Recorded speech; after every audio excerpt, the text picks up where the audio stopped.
সরকার স্বৈরাচারের পথে হাঁটছে বলে অভিযোগ করেছেন বাংলাদেশ জামায়াতে ইসলামের আমির ডক্টর শফিকুর রহমান। তিনি বলেছেন যে পথ ধরে অতীতে স্বৈরাচার হেঁটেছে, বর্তমান সরকারও সেই পথেই এগোচ্ছে।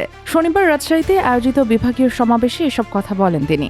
গণভোটের রায় বাস্তবায়ন, জনদুর্ভোগ লাঘব এবং পদ্মার পানির ন্যায্য হিস্যার দাবিতে এই সমাবেশের আয়োজন করা হয়। ডাক্তার শফিকুর রহমান বলেন, জনগণের বিরুদ্ধে অবস্থান নিলে সরকারকে কঠোর প্রতিক্রিয়ার মুখোমুখি হতে হবে। তিনি অভিযোগ করেন, গণভোটের রায় অগ্রাহ্য করা মানে দেশের মানুষকে বৃদ্ধাঙ্গুলি দেখানো।